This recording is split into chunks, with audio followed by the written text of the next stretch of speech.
për 3 vjetë. Kryetari i BDI-s, derisa ishte në qeveri, nuk i përkushtoi gjithaj shumë se i marrëveshte. Ai tani ka filluar të kthej këtë marrëveshje. Unë besoj për diçka që kam pak informata edhe unë, nuk e di sa do të realizohen, a informatat i konsideroj si sakta, se ka disa iniciativa që në gjykatën kushtetuese të rishqyrtohen dosjet e Hagës. E ka thënë dhe zoti Ahmeti vetë në një intervistë, Nuk e di, nuk e kam ditë këtë me Shu e thot, kam informacione se ka iniciativë në gjykatën kushtetuese për të hapur çështjet e Tribunalit të Hagës për të paditur ushtria shqiptare. Mu më shtanë që kjo është iniciuar prej disa qarqeve shqiptare.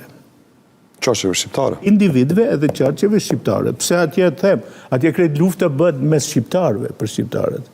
Atje elitat politike e policore maqedonëse na luftojnë neve shqiptarëve, po nëpërmjet shqiptarëve.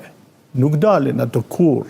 Si në kohën e ju jeni i ri, nuk e dia mbani mend, në kohën e diferencimit, kur në Jugosllavi luftoi irredentizmi shqiptar, dilte një shqiptar në televizion edhe tregonte për shembull që Kimi është irredentist. Nuk dilte kur s'ka dalë Maqedonit, thore, ta vlerësojë ndonjë shqiptar apo ndonjë lëvizje si lëvizje irredentiste. Shqiptar. Në Maqedoni njësoj funksionojnë gjërat.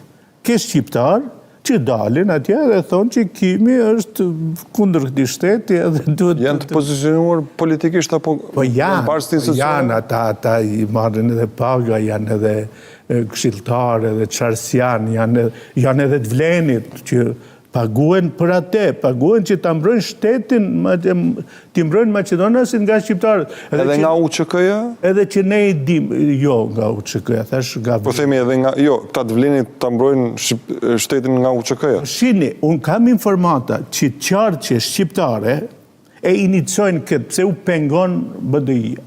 Unë nuk jam gjithaq për kryetarin e BDI-s.